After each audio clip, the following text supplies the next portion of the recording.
வீடியோக்குள்ளார போகலாம். ஃப்ரெண்ட்ஸ், வீடியோக்குள்ளார போகிறதுக்கு முன்னாடி this video sponsored by Bymode e-shopping app. So இந்த பைமோட் இ-ஷாப்பிங் ஆப்பில் வந்துட்டு நம்ம வீட்டுக்கு தேவையான அத்தனை பொருட்களும் ஒரே இடத்துல வாங்கிக்கலாம். அதாவது மளிகை பொருளாக இருந்து எல்லா இந்த கிச்சன் ஐட்டம்ஸு எதுவாக இருந்தாலும் நீங்கள் personal care, shampoo, house hold items எதுவாக இருந்தாலும் நீங்கள் ஒரே இடத்துல நீங்கள் வாங்கிக்க முடியும். அது போக இதில் வந்துட்டு நிறைய ஆஃபரும் ப்ரொவைட் பண்ணிகிட்ருக்காங்க. ரேட்டும் ரொம்ப நார்மலாக இல்லை, ரொம்ப லோவாகவே ஆஃபர் ப்ரைஸில் கொடுத்துக்கிட்டு இருக்காங்க. ஸோ இது மூலிமா நீங்கள் வந்துட்டு அதாவது ஃப்ரீ டெலிவரி கொடுத்துருக்காங்க. ஃப்ரீ டெலிவரினால் நம்ம வந்துட்டு ஒரு 1 வீக்கில் நீங்கள் இப்போ ஆர்டர் கொடுக்குறீங்கன்னா 7 டேஸ்க்குள்ளே உங்களுக்கு ஹோம்க்கு டெலிவரி பண்ணுற மாதிரி நல்ல இது இருக்குது. அதேமாதிரி கஸ்டமர் சப்போர்ட்டும் நல்ல மாதிரி இருக்காங்க. ஸோ உங்களுக்கு எந்த ஒரு இதாக இருந்தாலும் பார்த்து நீங்கள் வந்துட்டு இந்த பைமோட் ஆப் வந்துட்டு நீங்கள் ப்ரொவைட் பண்ணுறீங்க அப்படின்னா நான் டிஸ்கிரிப்ஷனில் லிங்க் கொடுத்துருக்கேன். அந்த லிங்க் மூலிமா நீங்கள் ஜாயின் பண்ணிக்கலாம். ஜாயின் பண்ணுறதுக்கு முன்னாடி ப்ளே ஸ்டோர்லேயே அவைலபிளாக இருக்குது. பைமோட்னு சொல்லிட்டு சர்ச் பண்ணிங்கனாலே பைமோட் இ-ஷாப்பிங்னு சொல்லிட்டு வரும். ஸோ அந்த லிங்க்கை டச் பண்ணிங்கன்னா இன்டர்ஃபேஸ் இப்படி தான் இருக்கும். நீங்கள் வந்தோடனே உள்ளே வந்தோன்னா ரெஜிஸ்டர் பண்ணிடுங்க. நான் லாகின் பண்ணியிருக்கேன் ஆல்ரெடி. என் நம்பர் போட்டு நான் லாகின் பண்ணிட்டேன். ஸோ லாகின் பண்ணதுக்கப்புறம் ஒரு ஓடிபி வரும். ஓடிபி வந்தோடனே ஓடிபி இதில் வந்து ஆட் பண்ணிடுங்க. ஓடிபி ரிசீவ் ஆகிடுச்சு. ரிசீவ் ஆனோன்னு லாகின் கொடுக்குறேங்க. லாகின் கொடுத்தோன்னா இன்டர்ஃபேஸ் இப்படி தான் இருக்கும். நீங்கள் வந்து இது வந்துட்டு இங்கே வெல்கம் கிட்டுன்றது வந்துட்டு நம்ம இந்த எஸ்பிஓவில் ஜாயின் பண்ணுறவங்களுக்கு மட்டும் தான் இது மாதிரி கொடுத்துருக்காங்க. ஸோ அது வேணாலும் நீங்கள் பை பண்ணிக்கலாம், ஒன்றும் பிரச்சனை இல்லை. அது போக இது மூலிமா நீங்கள் வாங்கும்போது உங்களுக்கு நிறைய ஆஃபர் வரும். உங்களுக்கு எப்படி சொல்கிறது, நம்ம ஆர்டர் பண்ணியிருக்கிறது எத்தனை டேஸில் ரிசீவ் ஆகுங்கிறது கொடுத்துருப்பாங்க. உங்களுக்கு அது போக கமிஷன் அந்த பேஸ்லலாம் வரும். நம்ம வாலெட்டில் இந்த கேட்டகரிஸ் மை ஆர்டரு நம்ம வாலெட்டில் பார்த்தோம்னா நீங்கள் லாகின் பண்ணோன்னா உங்களுக்கு ஒரு 10 ரூபா கொடுத்துருப்பாங்க. ஸோ அந்த இது மூலிமா ரெஃபர் பண்ணி நீங்கள் ஏர்ன் பண்ணிக்கலாம். ஸோ இந்த பைமோட் இ-ஷாப்பிங் வந்துட்டு ரொம்பவே யூஸ்ஃபுல்லாக இருக்கும். நம்ம தமிழ்நாடு மக்களுக்கும் சரி, எந்த ஊரில் இருக்கிறவங்களுக்காகவும் சரி ரொம்பவே யூஸ்ஃபுல்லாக இருக்கும். அது போக நம்ம கடையில் வாங்குறது கட்டிலும் இதில் வந்துட்டு ரொம்பவே குவாலிட்டியாகவும் அது போக சீக்கிரமாகவும் டெலிவரி பண்ணிடுவாங்க. ரேட்டும் வந்துட்டு அஃபோர்டபுளாக இருக்கும். ஸோ வாங்க ஃப்ரெண்ட்ஸ், வீடியோக்குள்ளே போகலாம். வணக்கம் நண்பர்களே. Spring boot with react use பண்ணி ஒரு இ-காமர்ஸ் வெப்சைட் நம்ம பண்ண போறோம். அப்போ அந்த இ-காமர்ஸ் வெப்சைட் பண்றதை 2 பார்ட்டா பிரிக்க போறோம். நம்மளோட எண்ட் ரிசல்ட் நமக்கு இப்படி ரியாக்ட்ல இருந்து வரணும். அதோட பார்ட் 1 என்ன அப்படின்னா, நீங்க ஸ்ப்ரிங் பூட்ல அப்ளிகேஷன் ஒன்று ரெடி பண்றீங்க, அதை டேட்டா பேஸோட கனெக்ட் பண்றீங்க. டேட்டா பேஸ்ல இருந்து அந்த டேட்டாவை எடுத்துட்டு வந்து ஸ்ப்ரிங் பூட் உங்களுக்கு ஜேசன் ஃபார்மேட்ல கொடுத்துருது. இந்த ஜேசனை எடுத்துட்டு போய் நீங்க ரியாக்ட் கையில கொடுக்க போறீங்க. ரியாக்ட் உங்களுக்கு ஃப்ரண்ட் எண்ட்ல இது மாதிரியான ஒரு பேஜை உங்களுக்கு தரப்போகுது. இப்படி 2 பார்ட்டா பிரிச்சு நம்ம இந்த அப்ளிகேஷனை பண்ண போறோம். அதோட ஃபர்ஸ்ட் பார்ட்டை தான் நம்ம இப்ப பார்க்க போறோம். ஃபர்ஸ்ட் பார்ட் என்ன? ஸ்ப்ரிங் பூட் அப்ளிகேஷன் ஒன்று கிரியேட் பண்றது, டேட்டா பேஸோட கனெக்ட் பண்றது, டேட்டா பேஸ்ல இருந்து வர டேட்டாவை ஜேசன் ஃபார்மேட்ல எடுத்துட்டு வந்து கொடுக்கறது. ஜேசன் ஃபார்மேட் எப்படி இருக்கும்? இப்போ நீங்க ஸ்கிரீன்ல இங்க பாக்குறீங்கல்ல, இது மாதிரி உங்களோட ஜேசன் ஃபார்மேட் இருக்கும். இதை தான் நம்ம பண்ண போறோம். இதை ஸ்டெப் பை ஸ்டெப் பண்ண போறோம். அவ்வளவுதான். ஃபர்ஸ்ட் நான் என்னோட ஸ்ப்ரிங் டூல் சூட்டை ஓபன் பண்ணிக்கிறேன். Create new spring starter project அப்படிங்கிறத கொடுக்குறேன். ஸ்ப்ரிங் ஸ்டார்டர் ப்ராஜெக்ட் கிரியேட் ஆகுது. இதுல நான் என்னோட வெப்சைட்டுக்கு என்னோட ப்ராஜெக்ட்டுக்கு இ-காமர்ஸ் அப்படின்னு பேர் வச்சுக்கிறேன். இந்த இடத்துல பாருங்க, டைப்பை மேவன்னு சூஸ் பண்ணிக்கிறேன். நீங்க கிராடல் வச்சும் பண்ணலாம், நான் மேவன் வச்சு பண்றேன். பேக்கேஜிங்ல எந்த சேஞ்சஸும் இல்லை, ஜாவா வெர்ஷன்ல எந்த சேஞ்சஸும் இல்லை, லாங்குவேஜ்ல எந்த சேஞ்சஸும் இல்லை, இதுல எதுலையுமே எந்த சேஞ்சஸுமே இல்லை. நெக்ஸ்ட் கொடுக்குறேன். என்னென்ன டிபெண்டன்சிலாம் எனக்கு தேவை அப்படிங்கிறத முதல்ல முடிவு பண்ணிக்கலாம். என்னென்ன டிபெண்டன்சிலாம் வேணும் பாருங்க. நமக்கு ஃப்ரண்ட் எண்ட்ல நமக்கு இப்படி ஒரு அவுட்புட்டை கொடுக்கணும், கரெக்டா? அப்படி கொடுக்கணும்னாலே கட்டாயமா நீங்க வெப்ல தானே கொடுக்குறீங்க, ஸ்ப்ரிங் வெப் ஒன்று நமக்கு வேணும். அப்போ ஸ்ப்ரிங் வெப் எங்க இருந்து டேட்டாவை எடுத்துட்டு வரும்? ஸ்ப்ரிங் வெப் H2 டேட்டா பேஸ்ல இருந்தோ, டிஃபால்ட்டா ஸ்ப்ரிங்குக்கு H2 இருக்கு, H2 டேட்டா பேஸ்ல இருந்தோ, இல்ல போஸ்ட்கிரஸ்ல இருந்தோ, இல்ல MySQL இருந்தோ, நீங்க என்ன டேட்டா பேஸ் யூஸ் பண்றீங்களோ அதுல இருந்து எடுத்துட்டு வரும். அப்போ நமக்கு அந்த டிபெண்டன்சி நமக்கு ஒன்று தேவை. 2 H2வையும் சேர்த்துக்குவோம், போஸ்ட்கிரஸையும் சேர்த்துக்குவோம். இது 2 ஆச்சா? அப்போ டேட்டா பேஸ்ல இருந்து எடுத்துட்டு வர்றத நமக்கு ஃப்ரண்ட் எண்ட்ல கிரியேட் பண்ணி கொடுக்கறதுக்கு JPA வேணும். ஏன்னா நம்ம ஸ்ப்ரிங் பூட்ல ஒரு என்டிட்டி கொடுப்போம், அந்த என்டிட்டி போய் டேட்டா பேஸ்ல டேபிளா கிரியேட் ஆகிறதுக்கு JPA வேணும். 4 வேணும். இதோட சேர்ந்து ஸ்ப்ரிங் டெவ் டூல்ஸ் நம்ம ஆட் பண்ணிக்கலாம்.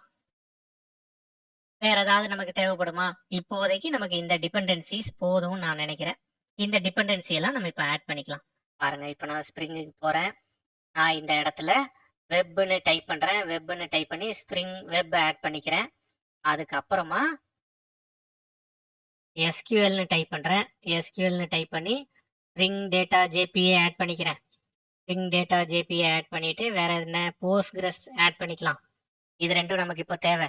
இதோட சேர்ந்து H2 டேட்டாபேஸ்க்கு H2வையும் ஆட் பண்ணிக்கிறேன். மூணாவது ஆட் பண்ணியாச்சு. டெவ் டூல்ஸ் ஆட் பண்ணிக்கலாமா? டெவ் டூல்ஸ் ஆட் பண்ணிக்கலாம். இந்த 4 இப்போ நமக்கு 1 2 3 4 5 நமக்கு தேவை. இந்த 5ஐயும் நான் நெக்ஸ்ட் கொடுத்துட்றேன்.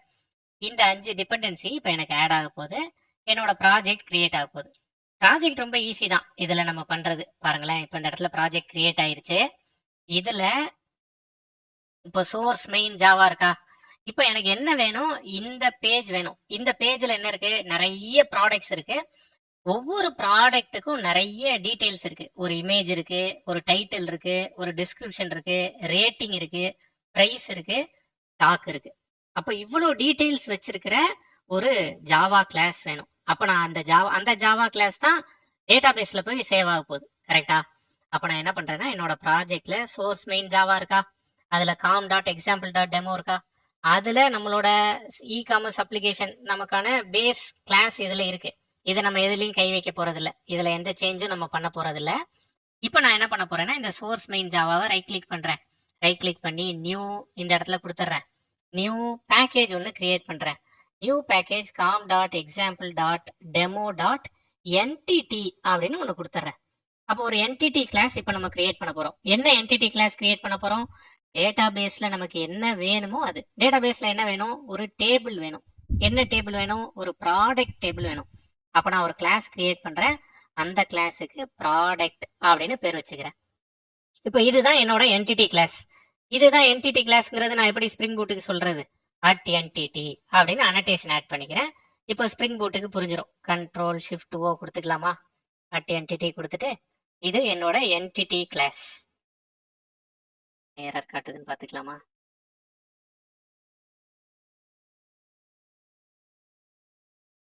இந்த எரர் போயிருச்சு. கொஞ்சம் ஸ்லோவா வந்திருக்கு, அதனால அந்த எரர் போயிருச்சு. இம்போர்ட் பண்ணியாச்சு. இப்போ நான் இந்த இடத்துல என்ன செய்ய போறேன்னா, எனக்கு இந்த இடத்துல என்னென்னலாம் ஃபீல்ட்ஸ் வேணும் அப்படிங்கிறத நான் இங்கே முடிவு பண்ண போறேன். அப்போ என்னென்ன ஃபீல்ட்ஸ் எல்லாம் வேணும்? எனக்கு லாங்ல ஒவ்வொரு ப்ராடக்ட்டுக்கும் ஒரு ஐடி வேணும். ஓகே. ஒவ்வொரு ப்ராடக்ட்டுக்கும் ஒரு நேம் இருக்கு, அது வேணும். ஒவ்வொரு ப்ராடக்ட்டுக்கும் நேம் வேணும், அதுக்கு ஒரு டிஸ்கிரிப்ஷன் வேணும், அதுக்கு ஒரு இமேஜ் வேணும். இது 3 சேர்த்துக்கலாமா? வேற என்ன இருக்கு பாருங்க. இதுல ப்ராடக்டோட நேம், டிஸ்கிரிப்ஷன், ஒரு இமேஜ். இமேஜுக்கான URL கொடுத்துடலாம், அதனால அதை ஸ்ட்ரிங்கா கொடுத்துருக்கேன். ரேட்டிங் ஒரு நம்பர் இருக்கு, பிரைஸ் ஒரு நம்பர் இருக்கு, ஸ்டாக் ஒரு நம்பர் இருக்கு. அப்போ நான் என்ன பண்றேன்னா, ரேட்டிங் பிரைஸ், ரேட்டிங் ஸ்டாக் இது ரெண்டையும் இன்டீஜரா வச்சுக்கிறேன். ரேட்டிங்கையும் ஸ்டாக்கையும் இன்டீஜரா வச்சுக்குவோம். லாங்ல அதோட பிரைஸ் வச்சுக்கலாம்.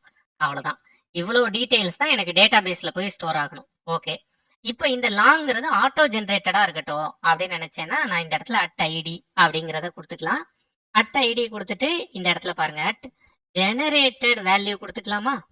ஜெனரேட்டட் வேல்யூ கொடுத்து இது ஆட்டோமேட்டிக்கா ஜெனரேட் ஆகட்டும். அதை நான் எப்படி சொல்றது? இந்த இடத்துல strategy equals to generation type dot identity அப்படின்னு கொடுத்துட்டீங்கன்னா இது எனக்கு ஆட்டோமேட்டிக்கா ஜென்ரேட் ஆயிரும். Ctrl+Shift+O கொடுத்து இதெல்லாம் நான் இம்போர்ட் பண்ணிக்கிறேன். இது முடிஞ்சிருச்சு. அடுத்து எனக்கு இதுல என்ன வேணும்? இதுல கெட்டர் செட்டர், இந்த இப்ப நம்ம கிரியேட் பண்ணியிருக்கிற இந்த கிளாஸுக்கு இது எல்லாமே பிரைவேட் வேரியபிள்ஸ் இல்லையா? இது எல்லாத்துக்கு முன்னாடி நான் பிரைவேட் ஆட் பண்ணணும். அதான கரெக்டான அப்ரோச். ப்ராஜெக்ட் கிரியேட் பண்ணா எல்லாத்தையும் பிரைவேட் வச்சுக்கிறது. அப்போ இது எல்லாத்துக்கும் எனக்கு கெட்டர் செட்டர் வேணும். நம்மளே இது கெட்டர் செட்டர் ரெடி பண்ணிக்கலாம். நான் இப்ப இது எல்லாத்தையும் செலக்ட் பண்றேன். சோர்ஸுக்கு போறேன், ஜெனரேட் கெட்டர்ஸ் அண்ட் செட்டர்ஸ் அப்படின்னு கொடுத்துட்றேன். செலக்ட் ஆல் கொடுத்து ஜெனரேட் கொடுத்துட்றேன். இதை விட ஈஸியான வழி என்ன அப்படின்னா, நம்மளோட டிபெண்டன்சிஸ்ல லாம்போக் அப்படின்னு ஒரு டிபெண்டன்சி இருக்கு, அதை ஆட் பண்ணிக்கலாம். இப்போ நம்ம ப்ராஜெக்டர் இந்த com.example போயிட்டு ஸ்ப்ரிங் போயிட்டு ஆட் ஸ்டார்டர்ஸ் அப்படிங்கிறத கொடுத்துட்டு இந்த இடத்துல நம்ம லாம்போக் அப்படிங்கிற டிபெண்டன்சி ஆட் பண்ணிக்கிட்டீங்கன்னா அதுவே ஆட்டோமேட்டிக்கா இதை ஜெனரேட் பண்ணி கொடுக்கும். வேணும்னா நீங்க அதையும் ட்ரை பண்ணிக்கலாம். இந்த com.xml இதை எனக்கு அப்டேட் பண்ணிருங்க அப்படின்னு சொல்லிட்டா எனக்கு அப்டேட் ஆயிரும் com.xml. அதுல அப்டேட் ஆன பிறகு நான் இங்க என்ன பண்ணிக்கலாம்னா, எனக்கு இதுதான் எனக்கு இந்த என்டிட்டில எனக்கு பாருங்களேன் நோ ஆக்ஸ் ஒன்று வேணும். கன்ஸ்ட்ரக்டர் நோ ஆக்ஸ் கன்ஸ்ட்ரக்டர் வேணும் அப்படின்னா நோ ஆக்ஸ் கன்ஸ்ட்ரக்டர் நான் லாம்போக்ல இருந்து எடுத்துக்கலாம். இதுல இருந்தே ஆல் ஆர்குமெண்ட்ஸ் கன்ஸ்ட்ரக்டர் ஒன்று வேணும் அப்படின்னா ஆல் ஆக்ஸ் கன்ஸ்ட்ரக்டர் நான் ஒன்று எடுத்துக்கலாம். இதுல இருந்தே கெட்டர் செட்டர் வேணும் அப்படின்னா கெட்டர் செட்டர்ஸ் இதுல இருந்து கெட்டர் செட்டர்ஸ் எடுத்துக்கலாம். இப்படி லாம்போக்க வச்சு கெட்டர் செட்டர்ஸ்லாம் நான் எடுக்கணும்னா எடுத்துக்கலாம். நம்மளாவே மேனுவலா கிரியேட் பண்ணணும்னாலும் பண்ணிக்கலாம். எப்படி வேணாலும் நம்ம பண்ணிக்கலாம். இது நமக்கு பண்ணி கொடுத்துரும். ஓகே, இந்த வேலை நமக்கு முடிஞ்சது. ஃபர்ஸ்ட் ஸ்டெப் என்ன? ஒரு என்டிட்டி கிளாஸ் கிரியேட் பண்ணிட்டோம்.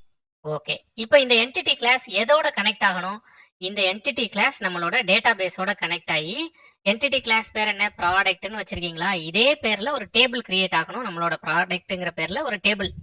அந்த டேபிள் நீங்க சொல்ற டேட்டா பேஸ்ல, அது H2 இருக்கலாம், அப்படி இல்லைன்னா போஸ்ட்கிரஸா இருக்கலாம், இல்ல MySQL இருக்கலாம். நீங்க எது சொன்னாலும் அதுல கிரியேட் ஆகணும். அப்போ அவதான் நமக்கு கிரியேட் பண்ணி கொடுக்கறது யாரு? அதை கிரியேட் பண்ணி கொடுக்கறதுக்கு தான் JPA-வை நம்ம ஆட் பண்ணிருக்கோம். அப்போ நம்ம இப்போ அடுத்த ஸ்டெப் என்ன பண்ணணும்னா, நம்ம ஒரு ரெபாசிட்டரி பேக்கேஜ் கிரியேட் பண்ணணும். அப்போ நான் என்ன பண்றேன்னா, இதையே காப்பி பண்ணி பாருங்க, இந்த இடத்துல சோர்ஸ் மெயின் ஜாவா காப்பி பண்ணல, நியூ பேக்கேஜ் ஒன்று கிரியேட் பண்றேன். நியூ பேக்கேஜ் கிரியேட் பண்ணி com.example.demo.repository அப்படின்னு நான் ஒரு பேக்கேஜ் கிரியேட் பண்றேன். இதுல நமக்கு தேவையான இன்டர்ஃபேஸ் உங்களுக்கு தெரியும். JPA மூலமா கனெக்ட் பண்ணணும்னா ஒரு இன்டர்ஃபேஸ் வேணும். அந்த இன்டர்ஃபேஸுக்கு நான் ப்ராடக்ட் ரெபாசிட்டரி அப்படின்னு பேர் வச்சிடறேன். ப்ராடக்ட் ரெபாசிட்டரின்னு கொடுத்துட்டு இதுதான் இப்போ என்னோட ரெபாசிட்டரி. இதை நான் எப்படி ஸ்ப்ரிங் பூட்டுக்கு சொல்றது? @repository அப்படின்னு சொல்லிட்டீங்கன்னா ஸ்ப்ரிங் பூட்டுக்கு தெரிஞ்சிடும் இதுதான் நம்மளோட ரெபாசிட்டரி. இந்த ரெபாசிட்டரி எக்ஸ்டென்ஸ் JPA ரெபாசிட்டரி. கரெக்டா? JPA ரெபாசிட்டரின்னு சொல்லிட்டீங்கனாலே JPA அடுத்து என்ன கேட்கும்னா, யாரு என்னோட என்டிட்டி அப்படின்னு கேட்கும். ப்ராடக்ட் தான் உங்களோட என்டிட்டி. அதுல ஒரு லாங் ஐடி ஒன்று வச்சிருக்கோம். அதை தான் லாங்ல ஐடி ஒன்று வச்சிருக்கோம். அதை எடுத்துக்கோங்கன்னு சொல்லிக்கலாம். Ctrl+Shift+O கொடுத்து எல்லாத்தையும் இம்போர்ட் பண்ணிக்கலாம். ரெண்டாவது பார்ட் முடிஞ்சது. பார்ட் 1 என்ன? என்டிட்டி கிரியேட் பண்றது. பார்ட் 2 என்ன? அதுக்கான ரெபாசிட்டரி கிரியேட் பண்றது. ரெபாசிட்டரி கிரியேட் பண்ணி இப்போ என்டிட்டியை டேபிளா மாத்துறதுக்கு JPA கிட்டையும் சொல்லியாச்சு. பார்ட் 2 நமக்கு முடிஞ்சது. அப்போ பார்ட் 3 என்ன? இதுல பார்ட் 3 இந்த ரெபாசிட்டரியை யூஸ் பண்றதுக்கு எனக்கு ஒரு சர்வீஸ் கிளாஸ் வேணும். கரெக்டா? அப்ப நான் ஒரு சர்வீஸ் கிளாஸ் கிரியேட் பண்றேன். இன்னொரு பேக்கேஜ் கிரியேட் பண்ணிக்கலாமா? Source main Java new package com.example.demo.service அப்படின்னு ஒன்று கிரியேட் பண்றேன். இதுல நான் ஒரு சர்வீஸ் கிளாஸ் கிரியேட் பண்றேன். என்ன சர்வீஸ்? Product service. ஒரு கிளாஸ் கிரியேட் பண்றேன். ப்ராடக்ட் சர்வீஸ் அப்படின்னு ஒரு ப்ராடக்ட் சர்வீஸ் கிளாஸ் கிரியேட் பண்றேன். இதுதான் சர்வீஸ் கிளாஸ்னு எப்படி ஸ்ப்ரிங் பூட்டுக்கு தெரியும்? இதுதான் சர்வீஸ் கிளாஸ்னு தெரியறதுக்கு @service அப்படின்னு ஒன்று ஆட் பண்ணிடலாம். அனோடேஷன் ஆட் பண்ணியாச்சு. இதுதான் இப்போ என்னோட சர்வீஸ் கிளாஸ். இந்த சர்வீஸ் கிளாஸ் யார்கிட்ட இருந்து சர்வீஸை வாங்கும்? இந்த சர்வீஸ் கிளாஸ் ரெபாசிட்டரி கிட்ட இருந்து வாங்கும். அப்ப நான் என்ன பண்றேன்னா, பிரைவேட் ஃபைனல் ப்ராடக்ட் ரெபாசிட்டரி, அதுக்கு ரெபாசிட்டரி அப்படின்னு ஒரு ரெஃபரன்ஸ் இங்கே கிரியேட் பண்றேன். இப்போ இதை ஃபைனல்னு கொடுத்துருக்கேன், அதனால இதை இனிஷியலைஸ் பண்ணணும். அப்ப இனிஷியலைஸ் பண்றது எப்படி பண்றேன்னா பாருங்க, பப்ளிக் ப்ராடக்ட் சர்வீஸ் அப்படின்னு கொடுத்து ஒரு கன்ஸ்ட்ரக்டர் ரெடி பண்ணிடுவோம். ப்ராடக்ட் ரெபாசிட்டரி அப்படின்னு ஒரு கன்ஸ்ட்ரக்டர் ரெடி பண்ணிடுறேன். இந்த கன்ஸ்ட்ரக்டர்ல அந்த ரெபாசிட்டரியை இனிஷியலைஸ் பண்ணிடுவோம். அப்போ அதோட இனிஷியல் வேல்யூ இல்லை அப்படிங்கிற அந்த எரர் மெசேஜ் போயிடும். Ctrl+Shift+O கொடுத்து இதெல்லாம் இம்போர்ட் பண்ணிடுறேன். வேலை முடிஞ்சிச்சு. இப்போ இந்த சர்வீஸ் எனக்கு என்ன கொடுக்கணும்? இப்போ இந்த பாருங்களேன், நீங்க ஸ்கிரீன்ல பாக்குற இந்த ப்ராடக்ட்ஸ் எல்லாத்தையும் இந்த சர்வீஸ் டிஸ்பிளே பண்ணணும். அப்போ இந்த ப்ராடக்ட்ஸ் எல்லாத்தையும் டிஸ்பிளே பண்ணணும்னா லிஸ்ட் ஆஃப் ப்ராடக்ட்ஸ் எனக்கு இது கொடுக்கணும். கரெக்டா? அப்போ நான் என்ன பண்றேன்னா, பப்ளிக் லிஸ்ட் ஆஃப் ப்ராடக்ட் எனக்கு கொடுங்க, கெட் ஆல் ப்ராடக்ட்ஸ் அப்படின்னு. யார்கிட்ட இருந்து கொடுக்கணும்? டேட்டா பேஸ்ல இருந்து கொடுக்கணும். டேட்டா பேஸை கனெக்ட் பண்றது யாரு? டேட்டா பேஸை கனெக்ட் பண்றது ரெபாசிட்டரி. அப்போ நான் என்ன பண்ணிக்கலாம்னா, ரெபாசிட்டரியை கூப்பிட்டு, ரெபாசிட்டரி நீ கொஞ்சம் எனக்கு அங்க இருக்கிற எல்லாத்தையும் கொண்டு வந்து கொடு அப்படின்னு நம்ம கொடுத்துடலாம். இப்போ நமக்கு கெட் ஆல் ப்ராடக்ட்ஸ்ங்கிற மெத்தட் இருக்கு. பார்ட் 1 முடிஞ்சது. Ctrl+Shift+O கொடுத்து எல்லாத்தையும் இம்போர்ட் பண்ணிடுறேன். எரர்லாம் போயிருச்சு. அதுக்கடுத்து என்ன பண்ணணும்? அதுக்கடுத்து தேவைப்பட்டா நான் டேட்டா பேஸ்ல ஒன்று இன்சர்ட் பண்ணணும். அப்படி இல்லைன்னா ஜேசன் மூலமா நான் டேட்டா பேஸ்க்கு வேல்யூஸ் புது ப்ராடக்ட்ஸ் ஆட் பண்ணணும்ல. அப்போ புது ப்ராடக்ட் ஆட் பண்றதுக்கு நான் இன்னொரு ஒன்று கொடுக்குறேன். பப்ளிக் ப்ராடக்ட் ஆட் ப்ராடக்ட் அப்படின்னு ஒன்று கொடுக்குறேன். அதுல நான் என்ன ப்ராடக்டை கொடுக்குறேனோ அதை நீங்க ஆட் பண்ணிடணும் அப்படின்னு சொல்றேன். இந்த இடத்துல அப்போ ரிட்டர்ன் பாருங்களேன், ரிட்டர்ன் ரெபாசிட்டரி டாட் சேவ் அப்படின்னு கொடுத்து இந்த ப்ராடக்டை நம்ம கொடுத்துடலாம். அவ்வளவுதான். அப்ப 2 மெத்தட் இதுல ஆட் பண்ணியாச்சு. நமக்கு இப்ப 2 மெத்தட் தான் வேணும். ஒன்னு எல்லாத்தையும் டிஸ்பிளே பண்ணணும், தேவைப்படுற ப்ராடக்ட்டை நம்ம ஆட் பண்ணணும். இது ரெண்டையும் இப்போ நம்ம பண்ணியாச்சு. இப்போ நம்ம பண்ணியிருக்கிறது எப்படி, ஒவ்வொரு ப்ராடக்ட்டா ஆட் பண்ற மாதிரி பண்ணியிருக்கோம். இல்ல எனக்கு மொத்தமா நிறைய ப்ராடக்ட்ஸ் வேணும்னா அது பின்னாடி நம்ம மாத்திக்கலாம். இப்போதைக்கு ஒவ்வொரு ப்ராடக்ட்டா ஆட் பண்ற மாதிரி நம்ம பண்ணியிருக்கோம். இப்போ சர்வீஸ் கிளாஸும் முடிஞ்சது. அப்போ 3வது பார்ட்டும் முடிஞ்சது. 4வது பார்ட் என்ன? 4வது பார்ட் இதுக்கு கண்ட்ரோலர் கிரியேட் பண்றது. உங்களுக்கு தெரியும், மாடல் வியூ கண்ட்ரோலர்ல ரொம்ப முக்கியமான ரோல் ப்ளே பண்றவர் கண்ட்ரோலர் தான். இவர் தான் வியூவோடையும் மாடல் கூடயும் பேசிட்டே இருப்பாரு. அப்போ நான் ஒரு கண்ட்ரோலர் பேக்கேஜ் ஒன்று கிரியேட் பண்றேன். Source main Java right click பண்றேன், நியூ பேக்கேஜ் கொடுக்குறேன், com.example.demo.controller அப்படின்னு ஒரு கிளாஸ்க்கு ஒரு பேக்கேஜ் கிரியேட் பண்றேன். இதை ரைட் கிளிக் பண்றேன், நியூ கிளாஸ் ஒன்று கிரியேட் பண்ணுவோமா, கண்ட்ரோலர், ப்ராடக்ட் கண்ட்ரோலர் அப்படின்னு இதுக்கு பேர் வச்சுக்குவோம். பேர் வச்சுட்டு இவர் தான் கண்ட்ரோலர். இவர் நல்லா பார்த்துக்கோங்க, வழக்கமா நம்ம இந்த இடத்துல கண்ட்ரோலர்னு கொடுப்போம். இப்போ கண்ட்ரோலர்னு கொடுக்க மாட்டோம். இப்போ என்ன கொடுக்க போறேன்னா ரெஸ்ட் கண்ட்ரோலர்னு கொடுக்க போறேன். ஏன் ரெஸ்ட் கண்ட்ரோலர்? இவர் ஏபிஐ கூட டிஸ்கஸ் பண்ண போறாரு, ரெஸ்ட் ஏபிஐ கூட டிஸ்கஸ் பண்ண போறாரு. அதனால இந்த இடத்துல ரெஸ்ட் கண்ட்ரோலர் அப்படின்னு நம்ம இந்த இடத்துல கொடுத்தாச்சு. ஓகே, ரெஸ்ட் கண்ட்ரோலர் அட் இந்த இடத்துல அட் ரெக்வஸ்ட் மேப்பிங் ஆட் பண்ணிக்குவோமா. என்ன சொன்னா இந்த கண்ட்ரோலருக்கு வரணும் அப்படிங்கிறதுக்கு அட் ரெக்வஸ்ட் மேப்பிங். ப்ரௌசர்ல போய் நீங்க இந்த ஸ்கிரீன்ல பாருங்க, லோக்கல் ஹோஸ்ட் கோலன் 3001 கொடுத்துருக்காரு. அது ரியாக்ட்ல போய் கொடுக்கறதுக்கு. இப்ப நமக்கு லோக்கல் ஹோஸ்ட் கோலன் 8080 அப்படின்னு கொடுத்து இங்கே டாம் கேட் சர்வர் மூலமா வர்றது வேணும்ல. அதனால இந்த இடத்துல டபுள் கோட்ஸ்ல /API/ப்ராடக்ட்ஸ்னு ஒருத்தர் வந்தாருன்னா என்ன பண்ணணும், Ctrl+Shift+O கொடுத்து ரெக்வஸ்ட் மேப்பிங் எல்லாம் ஆட் பண்ணிடுறேன். இங்க இந்த கண்ட்ரோலர் எனக்கு டேட்டாவை எடுத்துட்டு வரணும். அப்போ கண்ட்ரோலர் யார்கிட்ட போய் டேட்டாவை கேட்பாரு? கண்ட்ரோலர் டைரக்டா போய் ரெபாசிட்டரி கிட்ட பேச மாட்டாரு. ஏன்னா ரெபாசிட்டரி தனியா வச்சு ரெபாசிட்டரி கிட்ட பேசுறதுக்கு அந்த சர்வீஸை ப்ரொவைட் பண்றதுக்கு தான் சர்வீஸ்னு ஒரு கிளாஸ் வச்சிருக்கோம், கரெக்டா? அப்போ அந்த சர்வீஸ் கிளாஸோட ரெஃபரன்ஸை இவர் எடுத்து வச்சுக்குவார். பிரைவேட் ஃபைனல் ப்ராடக்ட் சர்வீஸ் அப்படிங்கறத எடுத்து வச்சுக்கிறேன். எடுத்து வச்சுட்டு சர்வீஸ்னு வச்சுட்டு பாருங்க, அந்த சர்வீஸை இவர் எடுத்து வச்சுக்குவார். பப்ளிக் ப்ராடக்ட் கண்ட்ரோலர் அப்படின்னு கொடுத்து இந்த இடத்துல ப்ராடக்ட் சர்வீஸ்னு கொடுத்து அந்த ரெஃபரன்ஸை இனிஷியலைஸ் பண்ணி வச்சுக்குவோம். சர்வீஸ் ஈக்குவல்ஸ் டு சர்வீஸ் அப்படின்னு இனிஷியலைஸ் பண்ணியாச்சு. இந்த சர்வீஸ் கிட்ட இருந்து கண்ட்ரோலர் கேட்பாரு. எப்போ /API/ப்ராடக்ட்ஸ்னு கொடுத்தா கேட்பாரு. அப்போ அதை எப்படி கொடுக்கறது? At get mapping. நம்ம சர்வர்ல இருந்து டேட்டா வேணும்னா அட் கெட் மேப்பிங் தானே. அட் கெட் மேப்பிங் சேர்த்துக்கிறேன். அட் கெட் மேப்பிங் சேர்த்துட்டு இந்த இடத்துல பப்ளிக் என்ன கொடுக்கணும், லிஸ்ட் ஆஃப் ப்ராடக்ட்ஸை கொடுக்கணும், கரெக்டா? அப்ப நான் இந்த இடத்துல ஷோ ஆல் ப்ராடக்ட்ஸ் அப்படின்னு கொடுத்துட்றேன். ஷோ ஆல் ப்ராடக்ட்ஸ்னு கொடுத்துட்டா எனக்கு ரிட்டன் பாருங்க service dot get all products அப்படிங்கிறத கொடுத்துட்டோம்னா இவர் இது எல்லாத்தையும் எடுத்துட்டு வந்து தந்துருவாரு. திரும்பவும் Ctrl+Shift+O கொடுக்குறேன். Ctrl+Shift+O கொடுத்து எல்லாத்தையும் இம்போர்ட் பண்ணியாச்சு. சரி, இப்போ போஸ்ட் பண்ணணும்னு நினைச்சா, இப்போ நீங்க சர்வருக்கு டேட்டாவை பாஸ் பண்ணணும்னு நினைச்சா, அப்போ அட் போஸ்ட் மேப்பிங் நீங்க சர்வருக்கு போஸ்ட் பண்றீங்க. அப்போ இந்த இடத்துல public product add product.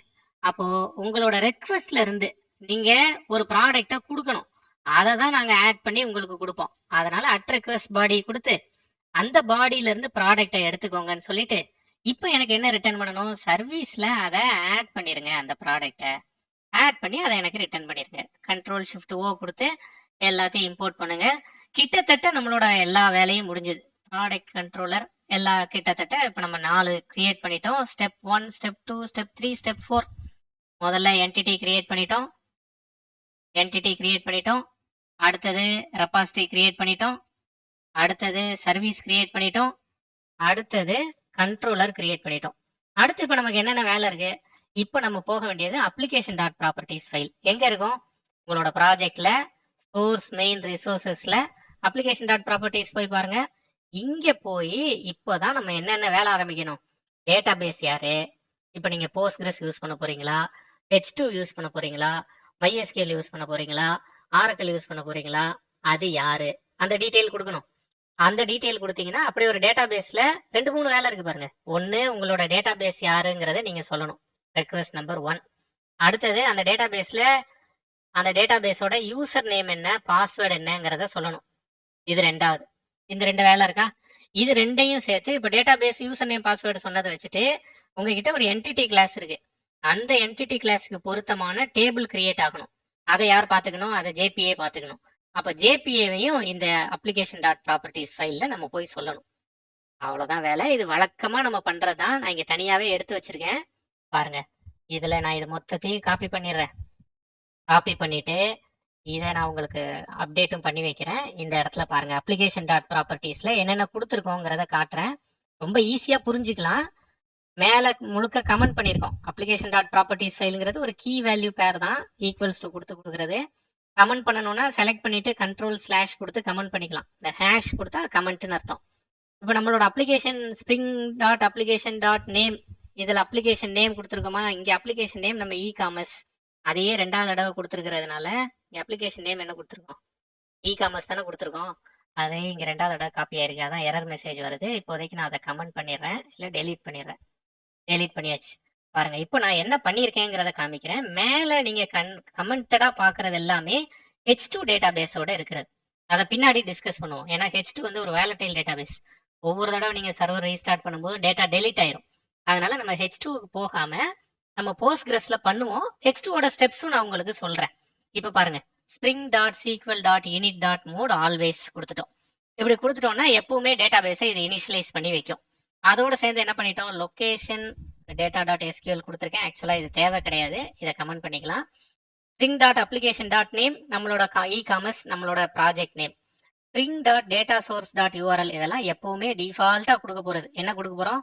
ஏடிபிசி, Postgres, local host, இது போஸ்ட்கிரஸ் 5432ங்கிற போர்ட் நம்பர். இ காமர்ஸ்ங்கிறது அது நீங்க யூஸ் பண்ற டேட்டா பேஸோட பேர். ஆல்ரெடி ஒரு டெமோ உங்ககிட்ட இங்க காமிச்சேன்ல, அதுக்காக இ காமர்ஸ்னு கிரியேட் பண்ணியிருக்கேன். வேணும்னா நம்ம பேர் மாத்திக்கலாம், இ காமர்ஸ். இந்த இ காமர்ஸ்க்கு ஒரு இ காம்னு ஒரு யூசர் நேம், யூசர் ஒருத்தர் கிரியேட் பண்ணியிருக்கேன், அவருக்கு இ காம்னு பேர் வச்சிருக்கேன். பாஸ்வேர்டு ஒன்று இ காம். இதெல்லாம் நம்ம இப்போ மாத்திக்கலாம், அவ்வளோதான். நம்மளோட மெயின் வந்து இந்த 5 லைன் தான். இந்த 5 லைன்ல உங்களோட அப்ளிகேஷன் நேம் என்ன, உங்களோட டேட்டா பேஸ்ல உங்களோட டேட்டா பேஸ் நேம் என்ன, அந்த டேட்டா பேஸ்க்கான யூசர் நேம் என்ன, பாஸ்வேர்டு என்ன. அப்போ இதெல்லாம் நீங்க எங்க இருந்து எடுக்கிறீங்க, நான் எப்படி பண்றது? அதான் அடுத்து நமக்கு யோசிக்க வேண்டியது. ரொம்ப ஈஸி. நான் இங்க போஸ்ட்கிரஸ்க்கான ஸ்டெப்ஸை, இந்த யூஆர்எல்லும் நான் உங்களுக்கு எடுத்து அனுப்பி வைக்கிறேன். இதையும் நீங்க போய் பார்க்கலாம். இந்த யூஆர்எல்லையும் நான் இங்க தனியா பேஸ்ட் பண்றேன். நீங்க இந்த யூஆர்எல்ல உங்களுக்கு கீழே கமெண்ட்ஸ்லயும் ஆட் பண்ணி வைக்கிறேன், இல்லை டிஸ்கிரிப்ஷன்ல ஆட் பண்ணி வைக்கிறேன். இதையும் நீங்க எடுத்து பார்த்துக்கலாம். எப்படி விண்டோஸ்ல பண்றது, எப்படி லினக்ஸ்ல பண்றது, ரெண்டுமே இந்த சைட்ல பண்ணி வச்சிருக்கோம். பாருங்க, இப்போ நான் இதுல காமிக்கிறேன். Postgres DB creation, user creation. உங்களுக்கு ஏற்கனவே, அதாவது ஒண்ணு நீங்க போஸ்ட்கிரஸ் உங்களோட விண்டோஸ்லயோ லினக்ஸ்லயோ ஆல்ரெடி இன்ஸ்டால் பண்ணிருக்கணும். ப்ராஜெக்ட் பண்றோம்னா அந்த இன்ஸ்டாலேஷன் ஸ்டெப் முடிச்சிருங்க. இன்ஸ்டால் பண்ணிட்டீங்கன்னா, நீங்க விண்டோஸ் யூஸ் பண்ற ஆளா இருந்தா உங்களோட இன்ஸ்டால் பண்ணதுக்கு அப்புறமா உங்களுக்கு தெரியும், போஸ்ட்கிரஸ் கமாண்ட் லைன் ஓபன் பண்றதுக்கு தெரியும். அதை ஓப்பன் பண்ணிட்டு அதில் PSQL space hyphen capital U போஸ்ட்கிரஸ்னு கொடுங்க. இதுதான் யூசர். அவரோட பாஸ்வேர்ட், உங்களுக்கு போஸ்ட்கிரஸ் டிஃபால்ட்டாக ஒரு பாஸ்வேர்ட் செட் பண்ணியிருப்பீங்க, அதை கொடுங்க. அந்த பாஸ்வேர்டை கொடுத்ததுக்கு பிறகு இப்படி உங்களுக்கு போஸ்ட்கிரஸ் ஈக்குவல்ஸ் டு ஹேஷ்னு வந்திருக்கும். அதில் இப்படி டேட்டா பேஸ் கிரியேட் பண்ண போறீங்க, அவ்வளோதான். வேணும்னா அதை வெரிஃபை பண்ணணும்னா இதில் கொடுத்துருக்கேன், ஆப்ஷனல் தான். /L ஸ்மால் எல் கொடுத்தீங்கன்னா டேட்டா பேஸ் கிரியேட் ஆயிருக்கா இல்லையான்னு பார்த்துடலாம். இது விண்டோஸ்ல. இதுவே நீங்க லினக்ஸ்ல ட்ரை பண்றீங்கன்னா, இப்போ நான் லினக்ஸ்ல காமிக்கிறேன். லினக்ஸ் தான் நான் வச்சிருக்கேன். இதை காப்பி பண்ணிக்கிறேன். டெர்மினல் போகணும். இப்போ ஷார்ட்கட் என்ன, கண்ட்ரோல்-Alt-T கொடுத்துட்டேன். டெர்மினல் ஓப்பன் ஆயிருச்சு. Ctrl+Shift++++ பண்ணி பெருசாக்கிட்டேன். இப்போ பாருங்களேன், sudo space -i space -u Postgres அப்படின்னு கொடுத்துட்டேன். யூசர் நேமுக்கான பாஸ்வேர்டு கேட்குது. நான் இப்போ பாஸ்வேர்டை என்டர் பண்ணிட்டேன். பாஸ்வேர்டு என்டர் பண்ணிட்டேன். இப்போ எனக்கு போஸ்ட்கிரஸ் அட்டுன்னு கொடுத்து என்னோட மிஷின் நேம் கொடுத்து வந்துருச்சு. இப்போ என்ன பண்ணணும், டைப் PSQL. இந்த இடத்துல போஸ்ட்கிரஸ்னு வந்திருக்கோங்க. வந்த உடனே நீங்க PSQLனு டைப் பண்ணுங்க அப்படின்னு சொன்னா, PSQLனு டைப் பண்ணா போஸ்ட்கிரஸ் ஈக்குவல்ஸ் டு வந்துருச்சா? பாருங்க, you will enter the Postgres command line. Postgres command line வந்துருச்சா? இப்போதான் நான் டேட்டா பேஸ் கிரியேட் பண்ண போறேன். நான் ஏற்கனவே இ காமர்ஸ்னு வச்சிருக்கேன், அதனால அது கிரியேட் டேட்டா பேஸ். பாருங்க, ecom3 அப்படின்னு பேர் வச்சுக்குவா. இகாமர்ஸ் 3 அப்படின்னு பேர் வச்சுக்கிறேன். இதுதான் இப்போ என்னோட டேட்டா பேஸ். செமிகோலன் கொடுக்கணும். செமிகோலன் கொடுத்துட்டேன். கிரியேட் டேட்டா பேஸ் கிரியேட் ஆயிடுச்சு. இப்போ நம்மளோட டேட்டா பேஸ் பேர் என்ன, ecom3. அதை நம்ம இங்கே கொண்டு வந்து கொடுத்துடலாமா? நம்மளோட அப்ளிகேஷன் டாட் ப்ராப்பர்ட்டிஸ்ல நம்மளோட டேட்டா பேஸ் பேர் ecom3 கொடுத்தாச்சு. First step over. அடுத்த ஸ்டெப் என்ன பண்ணணும், வேணும்னா அது கிரியேட் ஆயிருச்சாங்கிறத பாக்குறதுக்கு ஸ்மால் எல் கொடுங்க அப்படிங்கிறத கொடுத்துருக்காங்க. நம்ம கொடுத்து பார்த்துக்கலாம் எப்படி டேட்டா பேஸ் கிரியேட் ஆயிருக்கும். அப்படி இல்லைன்னா அடுத்த ஸ்டெப் என்ன, create user ecom with password ecom. பாருங்க, நான் இதையும் காப்பி பண்ணிக்கிறேன். நான் இகாமர்ஸ் 3ன்னு கொடுத்துருக்கேனா, அதனால இகாம் 3 அப்படின்னு ஒரு யூசர் கிரியேட் பண்றேன் இந்த இடத்துல. இப்போ இந்த இடத்துல இகாம் 3 வித் பாஸ்வேர்டு, அதே பாஸ்வேர்டு கொடுத்துக்கிறேன். நீங்க என்ன வேணாலும் கொடுத்துக்கலாம். நான் அதே பாஸ்வேர்டு கொடுத்துட்டு ஒரு யூசர் கிரியேட் பண்றேன். யூசரும் கிரியேட் ஆயாச்சு. அப்போ என்னோட யூசர் நேம் பாஸ்வேர்டு என்ன இந்த இடத்துல, இகாம் 3 கொடுத்து சேவ் பண்ணிட்டேன். அடுத்த ஸ்டெப் என்ன, இந்த யூசருக்கு எல்லா கிரெடென்ஷியல்ஸும் கொடுக்குறது, ப்ரிவிலேஜஸ் கொடுக்குறது. அதனால நான் என்ன பண்றேன்னா grant all privileges on database. இது விண்டோஸ்க்கும் லினக்ஸுக்கும் காமன் தான். இப்போ நான் பண்ணிட்டு இருக்கிறது நீங்க ரெண்டு யூஸ் பண்ணாலும் ரெண்டுலையும் பண்ணலாம். இப்போ நான் இந்த இடத்துல இகாமர்ஸ் 3 டு இகாம் 3 கொடுத்துடலாமா? கிராண்ட்னு வந்துருச்சு பாருங்க, அவ்வளோதாங்க. இப்போ எனக்கு இந்த இகாமர்ஸ் 3 வெப்சைட்டுக்கு அந்த டேட்டாபேஸ்க்கு கனெக்ட் பண்ணணும்னா //c e-commerce 3 அப்படின்னு கொடுத்து செமிகோலன் கொடுத்துட்டீங்கன்னா now you are connected to database e-commerce 3 as user postgres அப்படின்னு வந்துருச்சு. அவ்வளோதான். இப்போ நம்ம இகாமர்ஸ் 3க்கு கனெக்ட் பண்ணியாச்சு. நமக்கு எல்லா ப்ரிவிலேஜஸும் இகாம் 3ங்கிற யூசருக்கு கிடைச்சிருச்சு. கிட்டத்தட்ட நம்மளோட வேலை முடிஞ்சிருச்சு. ஓகே, இப்போ நம்மளோட டேட்டாபேஸ்ல டேட்டா இருக்கா? டேட்டாபேஸ்ல டேட்டா இருக்கான்னா டேட்டாபேஸ்ல முதல்ல டேபிள் இருக்கா? டேட்டாபேஸ் கிரியேட் பண்ணிட்டோம், டேபிள் இருக்கா? என்ன பேர்ல டேபிள் வேணும்? ப்ராடக்ட்ங்கிற பேர்ல டேபிள் வேணும். அப்போ நான் என்ன பண்றேன்னா ஃபர்ஸ்ட் என்னோட ப்ராஜெக்டை ரைட் கிளிக் பண்றேன். ரைட் கிளிக் பண்ணி ரன்னஸ்னு கொடுத்து ஸ்ப்ரிங் பூட் ஆப் கொடுக்குறேன். என்னோட ப்ராஜெக்ட் ரன் ஆகட்டும். என்னோட ப்ராஜெக்ட் ரன் ஆகுது, எதுவும் எரர் எதுவும் வரல, கன்சோல்ல எதுவும் எரர் எதுவும் இல்லை. இப்போ கிரியேட் டேபிள் வந்துருச்சு, கிரியேட் டேபிள் ப்ராடக்ட் அப்படின்னு வந்துருச்சு. ஹைபர்நேட்னு கொடுத்து வந்துருச்சா? டிஸ்கிரிப்ஷன் இந்த இடத்துல இந்த லைனை பாருங்க, இந்த இடத்துல வந்துருச்சு. சூப்பர். அப்போ நான் இப்போ என்ன பண்ணிக்கலாம்னா, அப்போ டேபிள் கிரியேட் ஆயிருக்கான்னு நான் போய் செக் பண்ணிக்கலாம். அப்போ டேபிள் கிரியேட் ஆயிருக்கான்னு செலக்ட் ஆர் ஃப்ரம் ப்ராடக்ட் அப்படின்னு கொடுத்தா ID, description, image, name, price, rating, stock. டேபிள்ல டேட்டா எதுவும் இல்லை, ஆனால் டேபிள் வந்துருச்சு. அப்போ டேபிள் வந்துருச்சுனாலே நான் இப்போ என்ன பண்ணலாம்னா, இப்போ நான் என்னோட ரெக்வெஸ்ட்டை கொடுத்து பார்க்கலாம் ஏதாவது டேட்டா வருதா அப்படிங்கிறதுக்கு. என்னோட ரெக்வெஸ்ட்டை கொடுத்து பார்க்கலாம். என்னென்ன ரெக்வெஸ்ட் கொடுக்கணும்? ப்ராடக்ட் கண்ட்ரோலர்ல என்ன கொடுத்துருக்கீங்க? ரெக்வெஸ்ட் மேப்பிங் என்ன கொடுத்துருக்கீங்க? /API/products. அப்போ நான் இப்போ போறேன், இந்த இடத்துல லோக்கல் ஹோஸ்ட்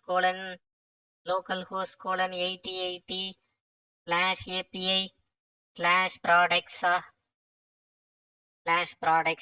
அப்படின்னு கொடுத்து என்டர் கொடுத்தா எந்த டேட்டாவும் வரல. ஜேசன் ஃபார்மேட்லயும் வரல, ரா டேட்டாலையும் எந்த டேட்டாவும் வரல. ஏன்னா டேட்டாபேஸ்ல டேபிள்ல டேட்டா எதுவும் இல்லை. அப்போ அடுத்த ஸ்டெப் என்ன? டேட்டாபேஸ்ல டேபிள் கிரியேட் பண்றது தான், அதாவது டேபிளுக்கு டேட்டாவை இன்சர்ட் பண்றது தான் அடுத்த ஸ்டெப். இன்சர்ட் query நான் ஆல்ரெடி எடுத்து வச்சிருக்கேன், உங்களுக்கு தெரியும், ரொம்ப பேசிக்கான இன்சர்ட் query தான். இப்போ எத்தனை நம்ம கிட்ட காலம்ஸ் இருக்கு டேட்டாபேஸ்ல? 1 2 3 4 5 6 7. அதுல ஃபர்ஸ்ட் காலம் ஆட்டோ ஜென்ரேட்டட். அதனால மீதி காலம் எல்லாம் நேமா இதை வச்சுக்கோங்க, டிஸ்கிரிப்ஷன் வச்சுக்கோங்க, இமேஜ் லிங்க் இதை வச்சுக்கோங்க, ரேட்டிங், பிரைஸ், ஸ்டாக். பாருங்க, நான் இந்த 3 டேட்டாவை இப்போ இன்சர்ட் பண்ண போறேன். காப்பி பண்ணிட்டேன், Ctrl+Shift+V கொடுத்துடலாமா? கொடுத்துட்டேன்னா எனக்கு 3 டேட்டா இன்சர்ட் ஆயிடுச்சு. அவ்வளவுதான். 3 டேட்டா இன்சர்ட் ஆன பிறகு இப்போ நான் இதை ரெஃப்ரெஷ் பண்ணி பார்த்தேன்னா எனக்கு அந்த 3 டேட்டா வந்துருச்சு. ஆல்மோஸ்ட் என்னோட வேலை முடிஞ்சிருச்சு. இப்போ ஃப்ரண்ட் எண்ட்ல என்னோட 3 டேட்டா டிஸ்பிளே ஆயிடுச்சு. கரெக்டா? அப்போ இந்த ஜேசன் ஃபைல தான் எடுத்துட்டு போய், இதான் நான் உங்ககிட்ட சொல்லியிருந்தேன், இந்த ஜேசன் ஃபைல எடுத்துட்டு போய் நம்ம ரியாக்ட்ல கொடுக்க போறோம். அது அடுத்த பார்ட். ரியாக்ட்ல கொடுத்து இந்த அவுட்புட்டை எடுக்க போறோம், அது நெக்ஸ்ட் பார்ட். சரி, இப்போ டேட்டாவை டிஸ்பிளே பண்ணியாச்சு. இப்போ நான் புதுசா ஒரு ப்ராடக்ட் ஆட் பண்ணணும்னு நினைக்கிறேன். அப்போ 2 சாய்ஸ். ஒன்னு இது மாதிரி இன்சர்ட் கொடுத்து நீங்க டேட்டாபேஸ்ல எப்ப வேணாலும் இன்சர்ட் பண்ணிக்கலாம். இது ஒரு சாய்ஸ். இன்னொரு சாய்ஸ் என்ன? இன்னொரு சாய்ஸ் ட்ரை பண்றதுக்கு உங்க மிஷின்ல நீங்க போஸ்ட்மேன் இன்ஸ்டால் பண்ணிருக்கணும். போஸ்ட்மேன்ங்கிறது என்னன்னா ஏபிஐ மூலமா டேட்டாபேஸ்க்கு டேட்டாவை பாஸ் பண்றதுக்கு ஒரு டூல், அவ்வளவுதான். அப்ப நான் என்னோட மிஷின்ல ஆல்ரெடி போஸ்ட்மேன் வச்சிருக்கேன். ரொம்ப ஈஸி தான், நீங்க சாஃப்ட்வேர் மேனேஜர்ல போய் டவுன்லோட் பண்ணிக்கலாம். விண்டோஸ் யூஸ் பண்றீங்கன்னா நீங்க நெட்ல இருந்து டவுன்லோட் பண்ணி ஒரு exe ஃபைலை இன்ஸ்டால் பண்ணிக்கலாம், அவ்வளவுதான். இப்போ நான் போஸ்ட்மேன் லாகின் பண்ணியிருக்கேன். போஸ்ட்மேன் லாகின் பண்ணிட்டு பாருங்க, அங்க என்ன கொடுத்தனோ லோக்கல் ஹோஸ்ட் கோலன் 8080 /API/products இதை தான் கொடுத்தோம் கெட்டுக்கு. கரெக்டா? அது இங்க பாருங்க, இந்த இடத்துல உங்களோட ப்ராடக்ட் கண்ட்ரோலர்ல கெட் மேப்பிங் எதோட கனெக்ட் ஆயிருக்கு? கெட் மேப்பிங்க்குன்னு தனியா எந்த யூஆர்எலும் இல்ல. யூஆர்எல் மேப் ஆகல, ரெக்வெஸ்ட் மேப் தான். அப்ப ரெக்வெஸ்ட் மேப்ல நீங்க கெட்டுன்னு கொடுத்து இதை கொடுத்து இங்க சென்ட் கொடுத்தீங்கன்னா நீங்க ப்ரௌசர்ல என்ன டேட்டாவை பாத்தீங்களோ அந்த அவுட்புட்டை நீங்க அப்படியே இங்க பாப்பீங்க. பாருங்க, பாக்குறீங்களா இந்த இடத்துல? கரெக்டா? இது கெட்டுக்கு. அப்ப இதே மாதிரி இது கெட்ட நான் அங்கேயே பார்த்துட்டேனே, அங்கேயே பார்த்துட்டீங்க. இதுவும் ஒரு நல்ல சாய்ஸ். அப்ப இதே மாதிரி போஸ்ட்மேன்ல அப்ப டேட்டாவை போஸ்ட் பண்றது எப்படி? ஒண்ணும் கிடையாது. இந்த யூஆர்எல் இருக்குல்ல, அதுக்கு பக்கத்துல இருக்கிற போஸ்ட்டை கிளிக் பண்ணுங்க. போஸ்ட்டை கிளிக் பண்ணிட்டீங்களா? யூஆர்எல் இதே தான். நமக்கு யூஆர்எல் போஸ்ட் மேப்பிங்க்கு என்ன யூஆர்எல் இருக்கோ அதை கொடுக்கணும். போஸ்ட் மேப்பிங்க்கு என்ன யூஆர்எல் இருக்கு? இதே ரெக்வஸ்ட் மேப்பிங் இதே தான் இருக்கு. தனியா இங்க எதுவும் யூஆர்எல் கனெக்ட் ஆகல. அதனால அதே நீங்க இங்க கொடுத்துக்கலாம். கொடுத்துட்டு பாடிங்கிற பார்ட்டுக்கு போங்க. பாடிங்கிற இதை கொஞ்சம் கீழே தள்ளிக்கலாம். பாடிங்கிற பார்ட்டுக்கு போயிட்டு இங்க ராங்கிறத செலக்ட் பண்ணிக்கோங்க. இப்ப நான் ஏற்கனவே பண்ணியிருந்ததுனால இங்க ரா இருக்கு. இல்லைன்னா நீங்க இங்க ரா பைனரி ராலாம் இருக்குல்ல, ராங்கிறத செலக்ட் பண்ணிக்கோங்க. இந்த டிராப் டவுன்ல ஜேசன்ங்கிறத செலக்ட் பண்ணிக்கோங்க. செலக்ட் பண்ணிட்டு நீங்க ஒரு ஜேசன் ரெக்வெஸ்ட்டை போஸ்ட் பண்ணலாம். பாருங்க இங்க எப்படி ஜேசன் ரெக்வெஸ்ட்டை ஒரு ஆப்ஜெக்டா வாங்குறோம், கரெக்டா? அதனால அதை ஆட் பண்ணணும்னா அந்த ஆப்ஜெக்டோட டீடைல்ஸை இங்க என்ன ஃபார்மேட்ல நீங்க ஸ்கிரீன்ல பாக்குறீங்க, ID colon name colon description colon image colon rating colon stock colon price colon, அவ்வளவுதாங்க. அதை நீங்க அப்படியே இங்க கொடுக்க போறீங்க. Name colon description colon price colon, double கோட்ஸ்ல இந்த சைடு ஃபுல்லா கொடுத்துருக்கீங்க. அந்த சைடு எதெல்லாம் ஸ்ட்ரிங்கோ அதெல்லாம் டபுள் கோட்ஸ்ல கொடுத்துருக்கீங்க. முன்னாடி பின்னாடி ஒரு ஓப்பனிங் பிரேஸ் க்ளோசிங் பிரேஸ். இப்போ நான் நமக்கு தெரியணுங்கிறதுக்காக ப்ராடக்ட் 100 அப்படின்னு கொடுக்குறேன். இங்கே 20,000 கொடுக்குறேன். ரேட்டிங் 5/5 கொடுக்குறேன். ஸ்டாக் 10 கொடுக்குறேன். இமேஜ் யூஆர்எல் 1 2 3 4 அப்படின்னு ஒரு லிங்க் நான் இதில் கொடுக்குறேன். கொடுத்துட்டு நான் இப்போ போஸ்ட் கொடுத்துருக்கேன் பாருங்க. போஸ்ட் கொடுத்துட்டு நான் இங்கே இடத்துல சென்டுங்கிறத கிளிக் பண்ணிட்டேன்னா கரெக்டா போயிருச்சு அப்படின்னா உங்களோட அவுட்புட்ல இந்த இடத்துல 200 ஓகே அப்படின்னு வந்துடும். ரெக்வெஸ்ட் சக்சஸ்ஃபுல், இந்த server has responded as required அப்படின்னு கொடுத்துட்டாங்களா? இப்போ சக்சஸ்ஃபுல்லா இந்த டேட்டாவை டேட்டா பேஸ்ல சேர்த்துட்டீங்க. எப்படி கன்ஃபார்ம் பண்ணலாம்? இங்க போய் ரெஃப்ரெஷ் பண்ணாலே போதும். ரெஃப்ரெஷ் பண்ணிட்டு இப்போ நம்ம சேர்த்த ஐடி பாருங்க, இது இங்க கிளிக் பண்றேன், இந்த ஆரோவை கிளிக் பண்றேன். ஆரோவை கிளிக் பண்ணிட்டே வாங்க. 4வது டேட்டா சேர்ந்துருச்சு பாருங்க, ப்ராடக்ட் 100 இமேஜ் யூஆர்எல் 1 2 3 4னு சேர்த்தோமா? இது நம்மளோட டேட்டா பேஸ்ல சேர்ந்துருச்சு. நான் எப்படி கன்ஃபார்ம், இங்கேயும் கன்ஃபார்ம் பண்ணிக்கலாம். செலக்ட் ஸ்டார் ஃப்ரம் ப்ராடக்ட் செமிகோலன்னு கொடுத்து நீங்க கொடுத்த 4வது டேட்டா இங்கேயும் சேர்ந்துருச்சு. This is a test product, டிஸ்கிரிப்ஷன்ல தானே இருந்துச்சு this is a test product. அப்போ நம்ம இப்போ என்ன பண்ணிட்டோம்னா எப்படி டேட்டா பேஸ்க்கு டேட்டாவை ஜேசன் ஃபைலா அனுப்புறது போஸ்ட்மேன் மூலமா அப்படிங்கிறதையும் தெரிஞ்சிட்டோம். எப்படி டேட்டாவை இங்க நம்ம ஜேசன் ஃபைல டிஸ்பிளே பண்றது அப்படிங்கிறதையும் நம்ம தெரிஞ்சு வச்சுட்டோம். இப்போ அடுத்த ஸ்டெப் என்ன? அடுத்த ஸ்டெப் இந்த ஜேசனை நம்ம கொண்டு போய் ரியாக்ட் கையில கொடுக்கணும். ரியாக்ட் நமக்கு இந்த அவுட்புட்டை கொடுக்கணும். அதுதான் நம்மளோட அடுத்த ஸ்டெப். அதை நம்ம அடுத்த வீடியோல பார்க்கலாம். நன்றி.